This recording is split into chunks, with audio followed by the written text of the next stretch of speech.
नमस्ते दोस्तों। ये देखिए, ये हमारा तीसरा एग्जाम्पल है। इसमें सवाल क्या है? Determine the forces developed in all members of the given truss by method of joints और by method of tension coefficient. मतलब कि हमको इस ट्रस को दो मेथड से सॉल्व करना है। एक है बाय मेथड ऑफ जॉइंट्स और दूसरा है bye method of tension coefficient. तो देखिए, मेथड ऑफ जॉइंट्स और मेथड ऑफ टेंशन कोएफिशिएंट मैंने पहले भी बताया था कि सबसे पहले हमको क्या चेक करना पड़ेगा। सबसे पहले हमको डिटर्मिनेसी चेक करना पड़ेगा। सेकंड क्या चेक करना पड़ेगा? ज़ीरो फोर्स मेंबर्स है कि नहीं, ये चेक करना पड़ेगा। थर्ड क्या करना पड़ेगा? सपोर्ट रिएक्शंस निकालने पड़ेंगे। और सपोर्ट रिएक्शंस निकालने के बाद उसके बाद मेथड ऑफ जॉइंट्स एक अलग रास्ते से जाएगा और by method of tension coefficient एक अलग रूट फॉलो करेगा। तो मेथड ऑफ जॉइंट्स और मेथड ऑफ टेंशन कोएफिशिएंट दोनों के लिए पहले के जो 3 स्टेप मैंने बताए हैं वह 3 स्टेप सेम रहेंगे। तो चलिए पहले के वह 3 स्टेप हम अप्लाई कर लेते हैं सबसे पहले। तो देखिए, सबसे पहले यहाँ पे हम क्या देख रहे हैं कि इस ट्रस पे टोटल नंबर ऑफ मेंबर्स कितने हैं? 1 2 3 4 5 6 7 8 9। तो देखिए, यहाँ पे हम पहले लिख लेते हैं कि हमारा number of member is equal to 9 है। रिएक्शंस कितने हैं? रिएक्शंस आप देखिए, यहाँ पे ए पे आपके दो रिएक्शंस हैं क्योंकि ये हिंज सपोर्ट है और ई रोलर सपोर्ट है, इसलिए यहाँ पे एक ही रिएक्शन है। तो टोटल कितना हुआ? 2 + 1 इज इक्वल टू 3। तो हम यहाँ पे रिएक्शन भी 3 लिख ले रहे हैं। अब हमारे जॉइंट्स कितने हैं? तो देखिए, जॉइंट्स तो यहाँ पे बहुत ही आसान है। 1 2 3 4 5 6 जॉइंट्स हैं। तो जॉइंट्स इज इक्वल टू 6। तो अब हम डिटर्मिनेसी के लिए कौन सा इक्वेशन लिखेंगे? I is equal to M plus R minus 2j is equal to 9 + 3 minus 2 × 6। तो ये हो गया 0। ठीक है। अभी देखिए, अभी बात पूरा नहीं हुआ है, ये हमारा 0 आया। अब हम चेक करेंगे कि इसमें कोई इंटरनल कोलैप्स मैकेनिज़्म है कि नहीं है। तो देखिए, इस ट्रस में कोई भी इंटरनल कोलैप्स मैकेनिज़्म नहीं है, अर्थात किसी भी प्रकार से ये अनस्टेबल इंटरनल कोलैप्स मैकेनिज़्म के कारण नहीं होगा। दूसरा क्या है कि सभी रिएक्शंस कॉन्करेंट है कि नहीं है। तो देखिए, यहाँ पे सभी रिएक्शंस कॉन्करेंट नहीं है क्योंकि पहला रिएक्शन आपका ए पे जो है वर्टिकल रिएक्शन वो इस साइड चला जाएगा, वी मतलब वर्टिकल रिएक्शन एट ई वह भी स्ट्रेट चला जाएगा, और एच ए आपका इधर चला जाएगा या फिर इधर चला जाएगा। तो सभी रिएक्शंस कॉन्करेंट नहीं है। सभी रिएक्शंस पैरेलल हैं क्या? जी नहीं, क्योंकि देखिए वी और वी अगर पैरेलल है भी पर एच तो पैरेलल नहीं है। इसलिए हम देखिए इस ट्रस को लिख सकते हैं कि ये स्टैटिकली इंटरनली डिटर्मिनेट। तो देखिए, हमने इस इक्वेशन का आंसर 0 आया। इस फार्मूला का आई एम सॉरी इस फार्मूला का आंसर 0 आ गया। और हमने 3 कंडीशंस भी चेक कर लिए, internal collapse mechanism, reactions parallel और रिएक्शंस कॉन्करेंट।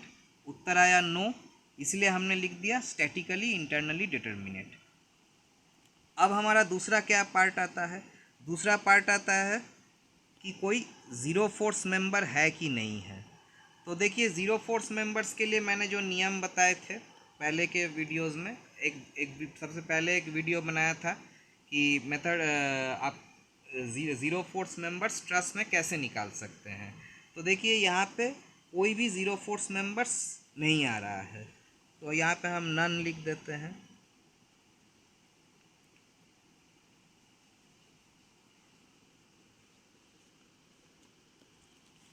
अब हमारा तीसरा स्टेप कौन सा है? अब हमारा तीसरा स्टेप है सपोर्ट रिएक्शंस डिटरमाइन करना। तो यहाँ पे चलिए लिख देते हैं सपोर्ट रिएक्शंस।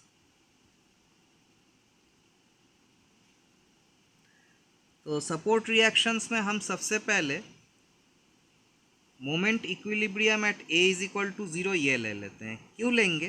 क्योंकि देखिए तब हमारा दो अननोन जो है वी ए और एच ए ये दोनों निकल जाएगा। यहाँ पे मैं एक ड्राइंग बना देता हूँ थोड़ा सा, वी ए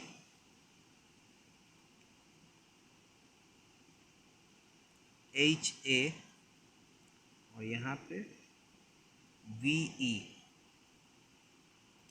तो यहाँ पे देखिए अगर हम मोमेंट इक्विलिब्रियम अबाउट ए ले लेते हैं तो वी ए और एच ए इससे पास करते हैं, इसलिए वह हमारे इक्वेशन से निकल जाएगा, हमारा आराम से वी ई निकल आएगा। तो चलिए वी ई निकालने के लिए सबसे पहले मोमेंट इक्विलिब्रियम अबाउट ए का इक्वेशन लिख लेते हैं।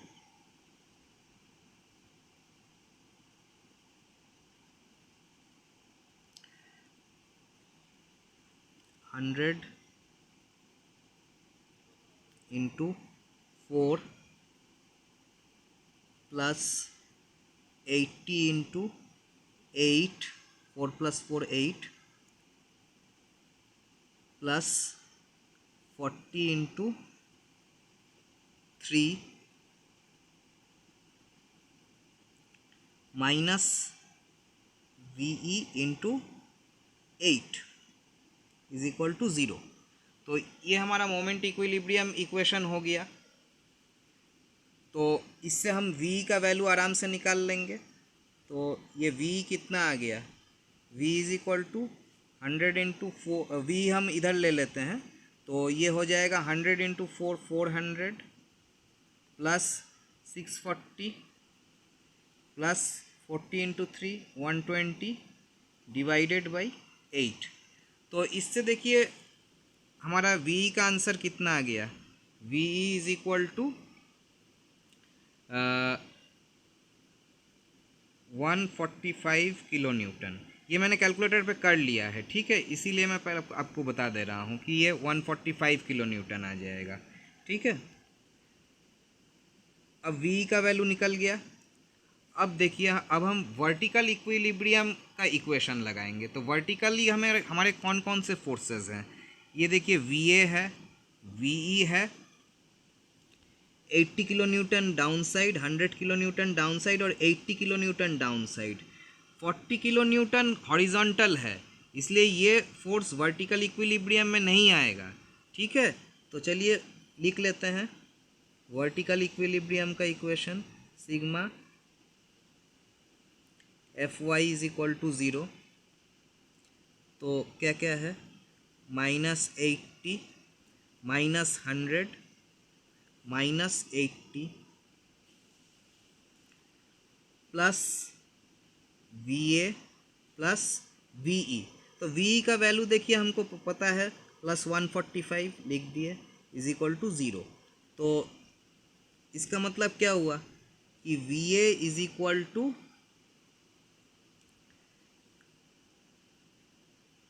-145 प्लस ये इधर कितना हुआ -80 -80 प्लस -100, मतलब हो गया आपका -260। तो इधर चला जाएगा +260।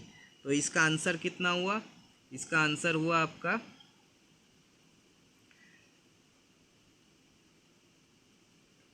सिंपलाइज V A is equal to 115 kilo Newton.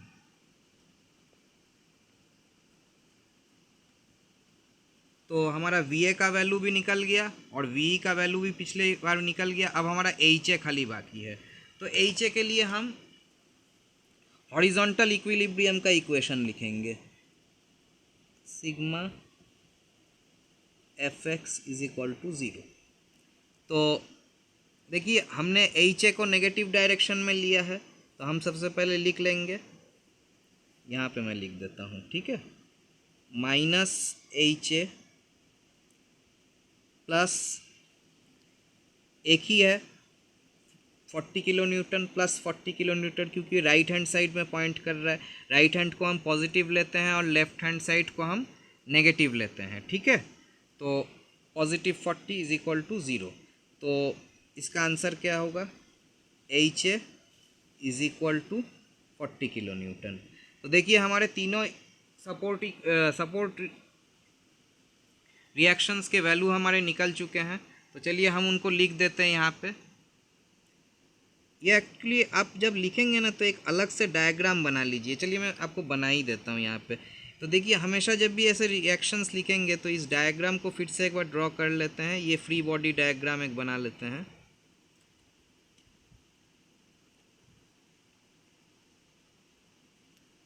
थोड़ा सा गड़बड़ी हो गया यहाँ पे, इसको आप स्ट्रेट मान लीजिए, ठीक है।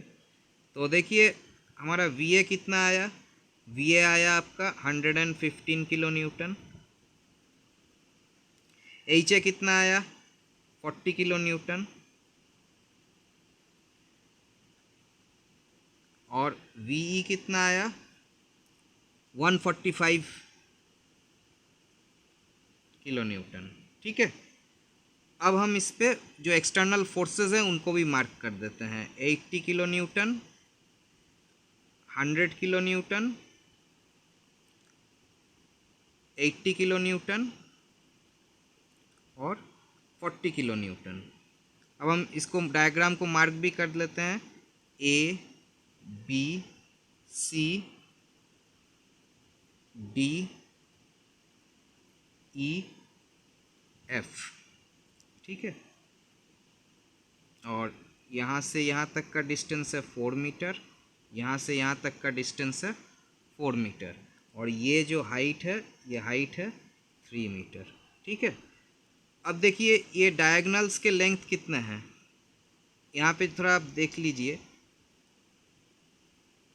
ये भी थीटा है, ये भी थीटा है, ठीक है। तो अभी देखिए हमारे पास दो इंक्लाइंड मेंबर्स हैं, तो इनके हमारे वर्टिकल और हॉरिजॉन्टल कंपोनेंट्स निकाल लेने पड़ेंगे, तभी हम मेथड ऑफ टेंशन कोएफिशिएंट में आराम से सॉल्व कर पाएंगे। तो इसको हम निकालेंगे जब हम जॉइंट्स पे चले जाएंगे उस समय, ठीक है। तो अब हमारा देखिए पहले का 3 स्टेप हो चुका है। अब हम मेथड ऑफ जॉइंट्स अप्लाई करेंगे। तो मेथड ऑफ जॉइंट्स मैं अगले वीडियो में बनाऊंगा, तो आपको लिंक आप थोड़ा वेट कीजिए, आपको लिंक डिस्क्रिप्शन में मिल जाएगा, ठीक है। और वीडियो यदि पसंद आया हो तो प्लीज़ मेरे चैनल को सब्सक्राइब करें और इस वीडियो को शेयर करें, लाइक करें, और आपके सुझाव यदि कोई हैं तो प्लीज़ कमेंट बॉक्स में लिखिए और बेल आइकन को दबा दीजिए ताकि जब भी मैं कोई वीडियो अपलोड करूं आपको नोटिफिकेशन मिल जाए। धन्यवाद।